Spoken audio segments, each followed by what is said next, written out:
On se souvient tous de cette phrase, il y a bien longtemps, dans une galaxie lointaine, très lointaine. Mais vous êtes-vous déjà demandé comment est la galaxie dans Star Wars? Aujourd'hui, nous allons nous intéresser à cette galaxie. Et pour information, cette vidéo est légende. Bien évidemment, comme tout ce qui est légende, il y a quelques informations qui est canon. Bref, cette vidéo sera en 7 parties. La première partie portera sur la galaxie en général. La deuxième partie sera sur les routes commerciales de cette galaxie. La troisième, le noyau sombre. La quatrième, les mondes du noyau. La cinquième, la bordure moyenne et la zone d'expansion. La sixième partie, la bordure extérieure et l'espace sauvage. Et la septième, les régions inconnues. La galaxie de Star Wars est bien différente de la nôtre, car elle contient environ 50 planètes habitables et des milliards d'étoiles, avec aussi, bien sûr, plein de lunes. Avec son diamètre qui dépasse 100 000 années-lumière, la galaxie a été très dure à traverser pendant des milliers d'années. Le premier déplacement a été fait par des pyramides sur Titan.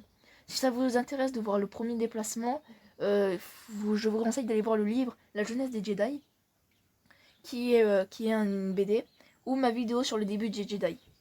Quelques années plus tard, les mécaniciens de Tatooine, qui avant Tatooine était une belle et une jolie planète, créent les premiers vaisseaux spatiaux. Puis ensuite, la vitesse lumière, qui permet de traverser la galaxie en un moindre temps. La vitesse lumière était bien, et les vaisseaux aussi. Mais certains accidents, à cause de météorites ou autres, ont eu lieu. Donc, les habitants construisent des routes commerciales qui permettaient d'aller au bout de la galaxie en prenant un chemin sûr. Les scientifiques décidèrent d'installer les routes commerciales dans les endroits les plus sûrs de la galaxie, sans monstres, sans météorites et sans guerre. Il y a 5 routes commerciales principales. La première, qui s'appelle la voie Hygiène, qui est la plus grande. Elle va dans les environs de Polis Massa, aux environs de Telos. La deuxième, la voie Corienne, qui va dans les environs de Geonosis, aux environs de Corellia. Enfin, plutôt sur Corellia. La route commerce de Perlemia, qui va près de Ziost jusqu'à Coruscant. La voie commerciale de Corienne, qui va de Polis Massa à Coruscant. Et la route commerciale de Rima, qui commence dans le secteur Cathol pour finir dans le noyau de la galaxie. En tout cas, vers le noyau. Vous avez à peu près tout. Vous savez à peu près tout ce qu'il y a à savoir sur les routes commerciales. Donc, tout à l'heure, on avait parlé d'un noyau. Mais à quoi sert-il et que fait-il Est-ce que sans lui, la galaxie pourrait exister? Ce noyau est peuplé d'étoiles âgées. C'est ce qui rend sa couleur violette ou sombre. Il est aussi au centre de la galaxie. Ce noyau a une sorte d'anneau autour. Cela lui permet d'aimanter les astéroïdes ou les météorites, enfin tout ce qui a du métal, pour ne pas créer une pluie de météorites, pour les routes commerciales et pour les planètes. Cette région a longtemps été considérée comme impénétrable, car l'hyperespace était perturbé quand le vaisseau passait près du noyau.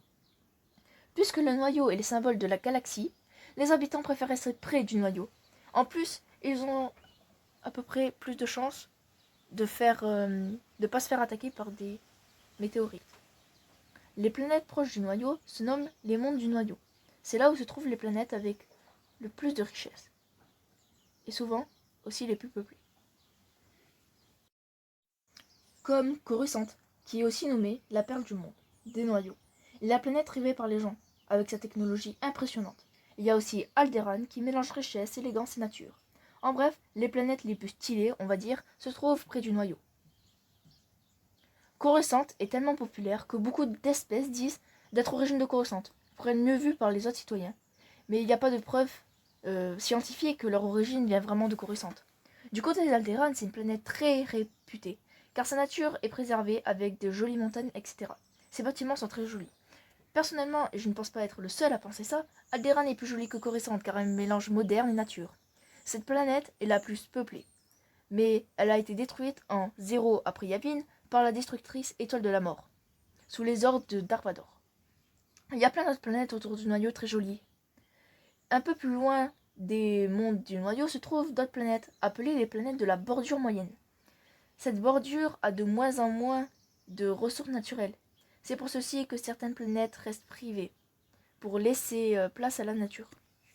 Malheureusement, certains pirates en profitent pour les voler, et s'installent en tant que chefs ou rois. Les planètes de la bordure moyenne sont moins peuplées que les planètes du monde noyau. Les habitants de ces planètes restent souvent très gentils et sont reconnus pour ça. Évidemment, je ne parle pas des pirates et des contrebandiers qui s'installent ici sans aucune autorisation. C'est la plus large bordure de la galaxie, avec comme planètes connues Andorre, Kashyyyk, Yavin, etc. Encore plus loin que la bordure moyenne se trouve la bordure extérieure. Cette région est assez grande. Il y a soit beaucoup d'habitants pauvres, comme sur Tatooine, ou soit peu d'habitants, comme sur Mustafar. Les astéroïdes tapent énormément sur ces planètes, parce qu'elles sont loin du noyau, souvenez-vous. En majorité, les planètes de la bordure extérieure n'ont pas eu de lien avec la République. Donc, à l'événement de l'Empire, les bordures extérieures ont été les premières cibles de l'Empire. Et donc, les premiers à détester l'Empire. Mais les habitants se rebellent, car certains rejoignent l'Alliance rebelle, une sorte de vengeance pour eux. À peine plus loin que la bordure extérieure se trouve ce qu'on nomme l'espace sauvage. Il marque les limites de la galaxie. Il y a rarement des explorateurs. C'est pour ça que Amiral Thrawn en profita pour dominer ces zones. Mais ces zones restent toujours autant mystérieuses. En parlant de mystère, on vous a déjà parlé des régions inconnues. Certains estiment une dizaine de planètes dans ces régions, d'autres une trentaine. Personne ne sait vraiment combien y a-t-il de planètes, car rares sont celles qui ont été visitées, car elles se trouvent au bout de la galaxie. Il n'y a aucune route commerciale qui passe, et aussi aucune planète a été visitée en profondeur. Certains sont revenus, mais d'autres non. Parfois, les rebelles se cachent pour éviter l'Empire. Ce serait risqué d'y aller. Les scientifiques ne pensent pas que sur ces planètes existent des êtres vivants. Après, il n'y a pas vraiment de preuves. Bon, sur ce, j'espère que la vidéo vous a plu.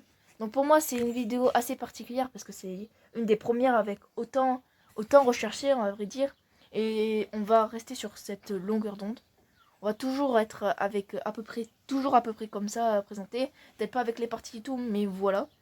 Et s'il y a des questions, écrivez-moi dans les commentaires. Je les lis tous et j'y réponds à peu près à tous. À part que si je les vois pas, par exemple, ou si c'est vraiment un truc du genre ta vidéo est nulle, vous voyez.